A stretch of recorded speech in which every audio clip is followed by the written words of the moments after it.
Hello, this is Uncle Jim. I want to show you something. Here's a little test. We got the Inglis Hi Power factory magazine. So this is a Gold Dot 124 grain plus P. This is a Hydroshock, I don't know what grain, range sweep up. This is a 115 grain factory. You won't even know the brand, so I'm not even going to say. Okay, this is one of my suppressor reloads with the MP mold, 142 grain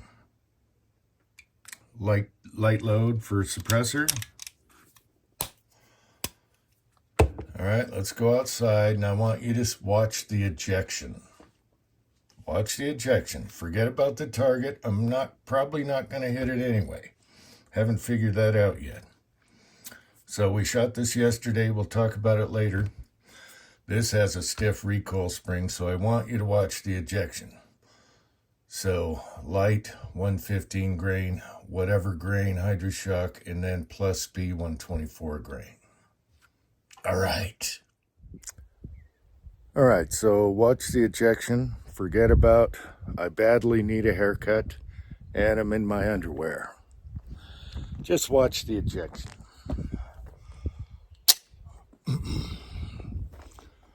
We're on reverse camera, so it's gonna look a little foggy.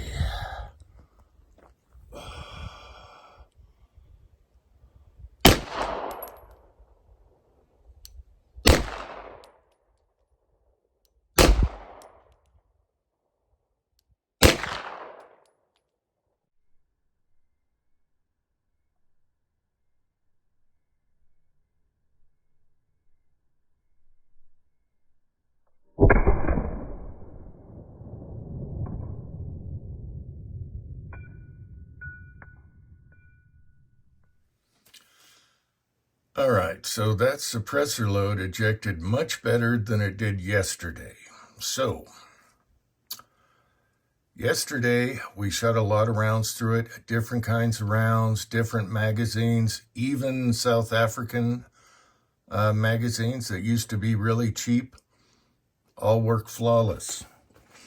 But what I did was we set up a target at 10 yards, put out the portable brass catcher on a tripod, and started shooting offhand at 10 yards to see where the sights were and how it functioned.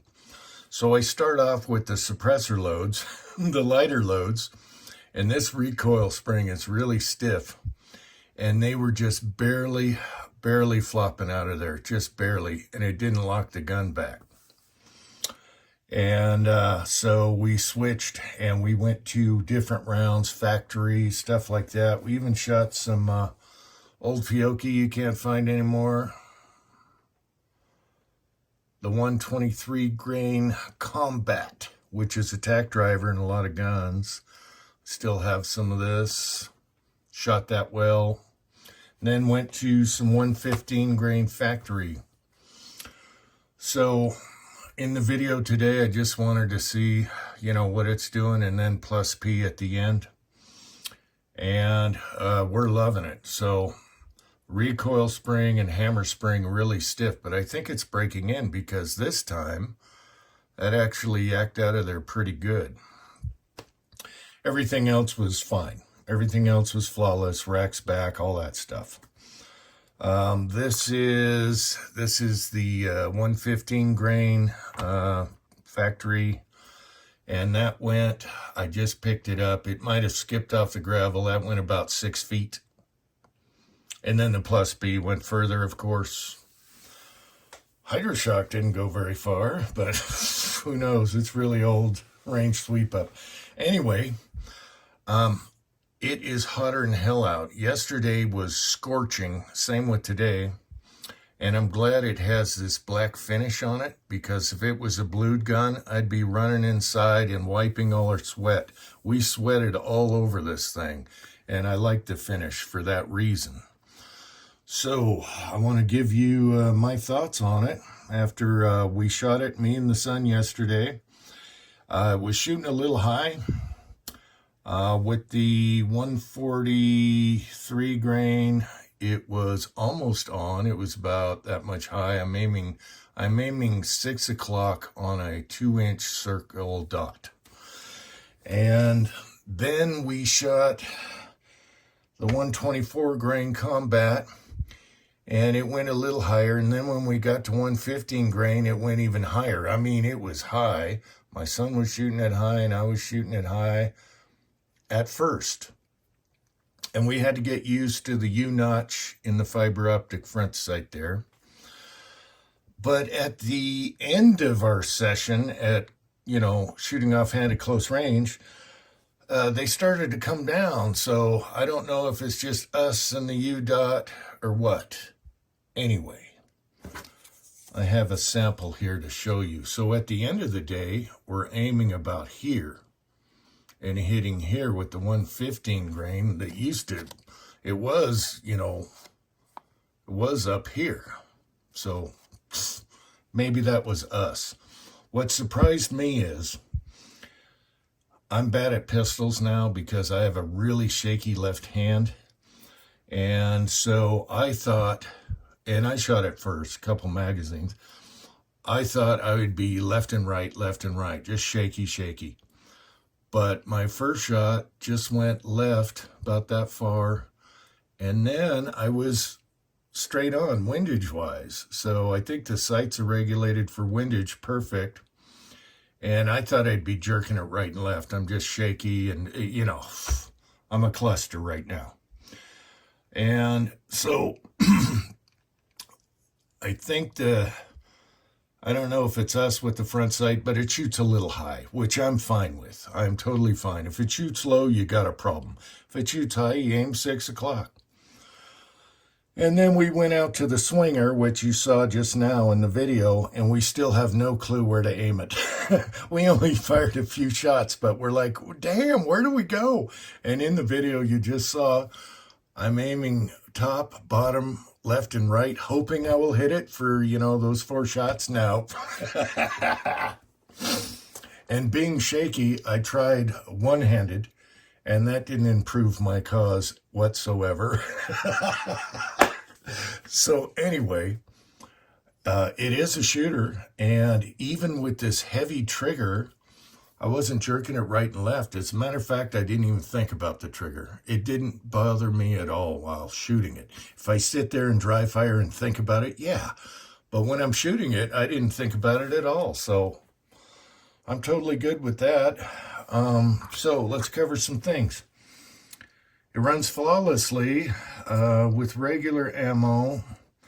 But now that the recoil spring's breaking in a little bit, it looked like my suppressor loads are actually dumping and it'll lock back. I have takeoff springs.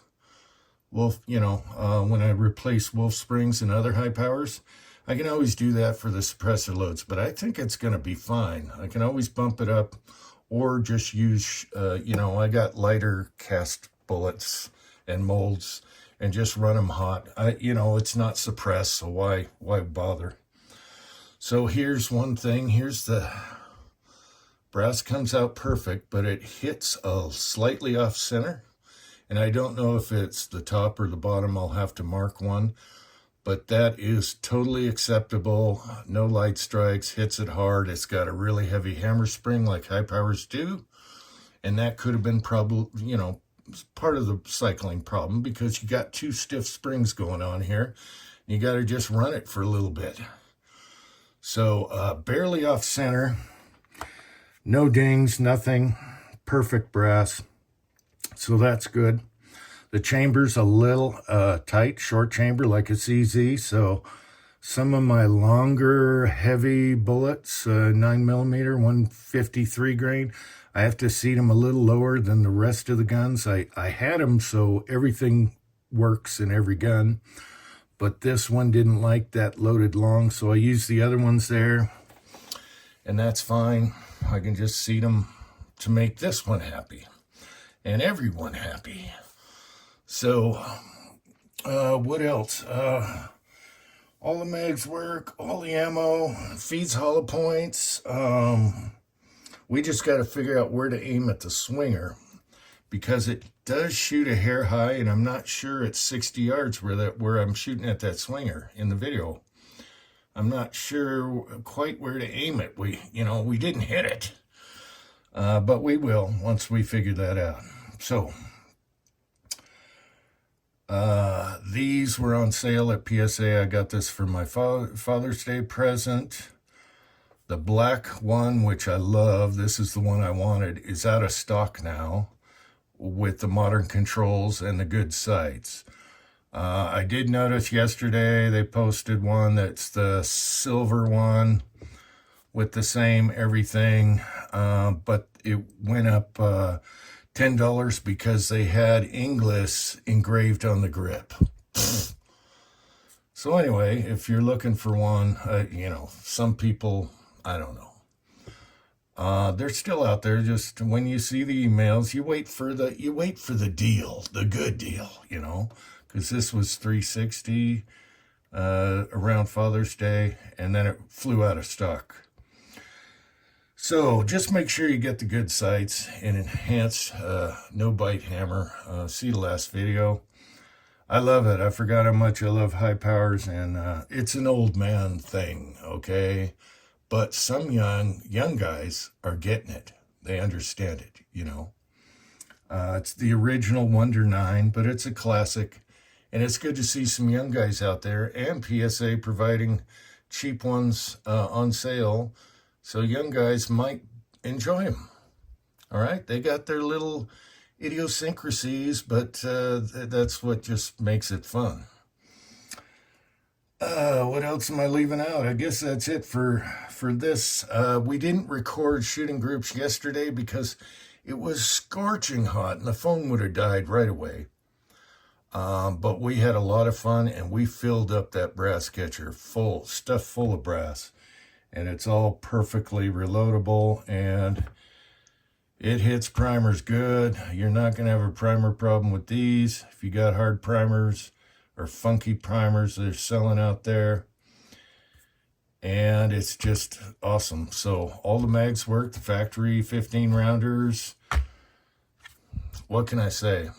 We had a lot of fun, and it was shooting good, and I was surprised I wasn't right, left all over the place with it. So, and I need to touch up badly on my